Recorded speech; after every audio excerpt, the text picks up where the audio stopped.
Assalamualaikum warahmatullahi wabarakatuh. Halo semuanya, perkenalkan nama saya Dewi Sasmitasari dari 10 MPLB 1 nomor presensi 8. Hari ini saya akan menjelaskan materi tentang berpikir komputasional. Yuk langsung saja ke materinya. Berpikir komputasional.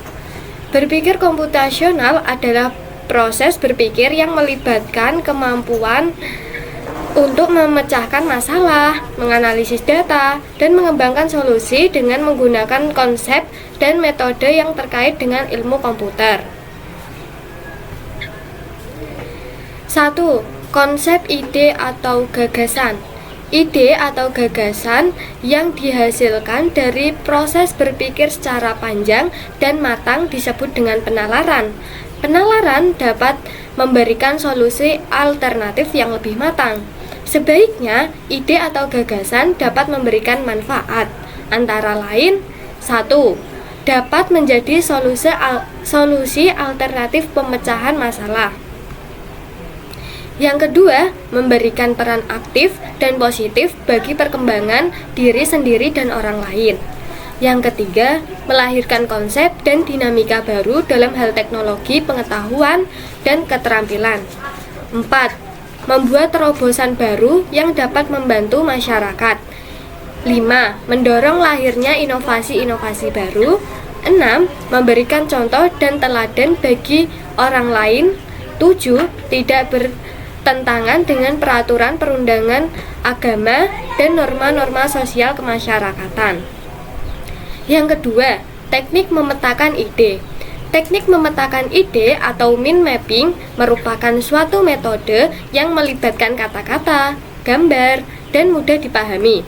Tahapan untuk mengkategorikan, menjabarkan, dan menggambarkan ide dalam sebuah sistem pemetaan dapat mengacu pada beberapa tahapan berikut.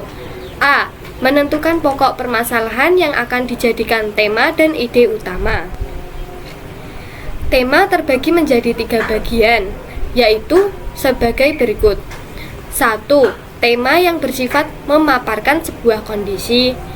2. Tema yang memaparkan beberapa alternatif pemecahan masalah. Yang ketiga, tema yang menjelaskan komponen membentuk dari ide yang dijelaskan. B.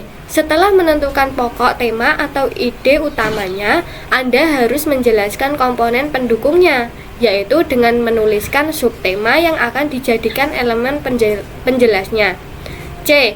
Dari subtema tersebut, kembangkan lagi dengan sub-sub item yang mungkin muncul sehingga lebih lengkap dan detail. D. Rangkaian ide utama dan subtema harus saling terhubung secara logika dan mewakili proses berpikir yang divisualisasikan.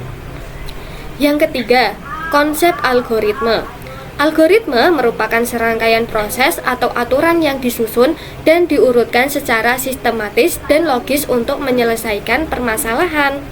Istilah logis atau logika berasal dari kata logos yang berarti hasil pemikiran yang disampaikan dalam kata-kata, tulisan maupun verbal yang identik dengan akal dan dapat diterima secara ilmiah. B. Pertanyaan dan logika proposisi. 1. Definisi proposisi. Proposisi adalah suatu pernyataan yang dapat dinilai benar atau salah dan biasanya digunakan dalam logika dan filsafat untuk mengungkapkan suatu pendapat atau argumentasi. Dalam pernyataan logika, proposisi dapat diidentifikasi berdasarkan 4 elemen penting, yaitu 1. Subjek merupakan konsep yang menjadi aktor utama dalam pernyataan, meliputi benda, objek tempat, kejadian, orang, peralatan, dan lainnya. Yang kedua, predikat adalah istilah perlakuan atau tindakan yang dilakukan atau dikenakan pada subjek. Yang ketiga, kopula merupakan kata kerja atau verbal yang menjadi penghubung antara subjek dan predikat dalam sebuah pernyataan. Yang keempat, kuantor merupakan bagian dari pernyataan yang penulisannya disesuaikan dengan kebutuhan. dengan tujuan untuk mengubah frasa pernyataan umum menjadi tertutup dalam rangka mempertegas makna yang disampaikan. Nah, kita udah sampai di bab 2 nih teman-teman. Bab 2 yaitu aspek penggunaan dalam proposisi. Pernyataan logika proposisi berdasarkan aspek penggunaannya dapat dibedakan menjadi 4 macam, yaitu A. Aspek bentuk. 1. Proposisi tunggal adalah jenis pernyataan yang dikenal dengan kalimat tunggal.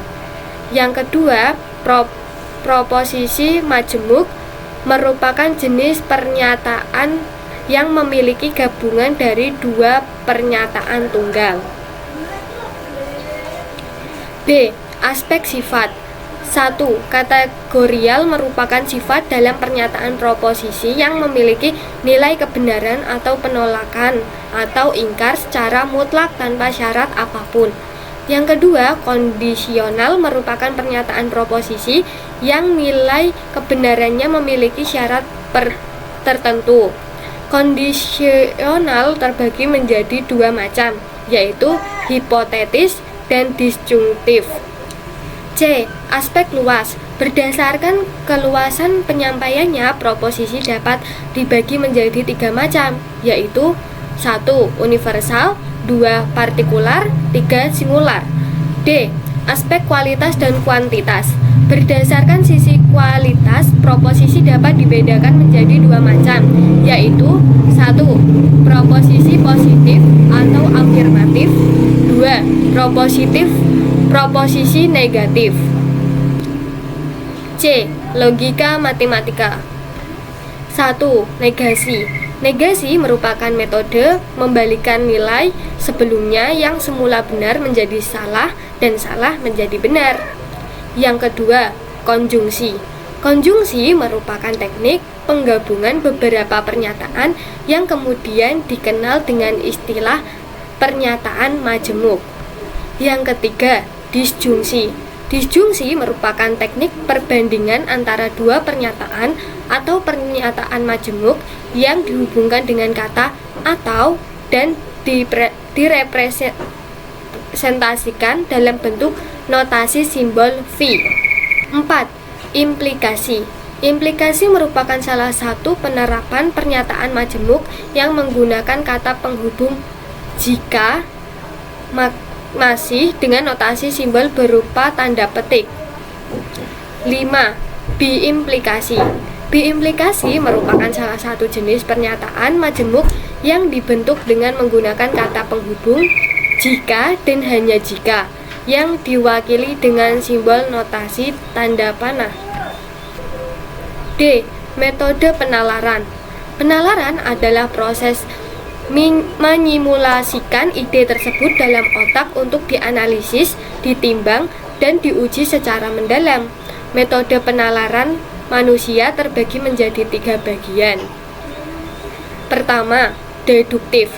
Deduktif adalah metode penalaran yang difokuskan untuk menggali informasi-informasi secara umum, kemudian dirangkum menjadi kesimpulan secara khusus. Beberapa contoh aktivitas yang dapat menggunakan metode deduktif yaitu 1. Melakukan operasi perhitungan dengan aturan, operator, atau rumus tertentu. Yang kedua, mendeskripsi, merancang, dan menyusun jenis pembuktian langsung tak langsung ataupun dengan konsep induksi matematis. Yang ketiga, menetapkan simpulan berdasarkan aturan inferensi, memvalidasi pernyataan, dan membuat penyusunan argumen yang valid. Yang kedua, induktif. Induktif adalah metode penalaran yang bertolak belakang dengan deduktif. Berikut beberapa contoh proses penalaran induktif. Analogi yang dilakukan merupakan aktivitas pengambilan simpulan dengan mempertimbangkan keseragaman data atau proses. Generalisasi adalah teknis penetapan simpulan berdasarkan kumpulan data yang telah dianalisis terlebih dahulu. Yang kedua, transduktif merupakan metode penarikan poin simpulan terhadap kasus yang bersifat khusus yang diimplementasikan pada kasus lainnya. Yang ketiga, memprediksi kebenaran jawaban terhadap persoalan, solusi pemecahan masalah, ekstrapolasi, dan interpolasi.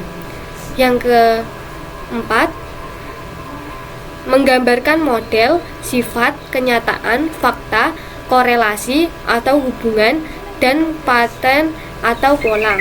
Yang kelima, menerapkan teknik analisis terhadap pola hubungan situasi, kemudian disusun menjadi konjektur. Yang ketiga, abduktif. Abduktif adalah metode penalaran yang dilakukan dengan mengambil salah satu opsi argumentasi atau alasan yang dianggap mendekati kebenaran dari beberapa pilihan argumentasi. Berikut proses pemilihan argumentasi terbaik. 1. Simplicity atau sederhana. Prinsip simple atau sederhana dalam penjelasan pernyataan berdasarkan fakta akan mempermudah analisis dan proses penalaran. 2. Coherence atau koherensi. Gunakan referensi atau rujukan yang valid dan kredibel dalam memberikan penjelasan. Yang ketiga, predictability atau prediktabilitas. Penggunaan teknik yang menyajikan penjelasan yang memiliki potensi besar.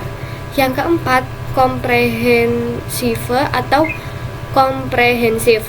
Pilihlah penyajian penjelasan yang runtut dan menyeluruh serta detail.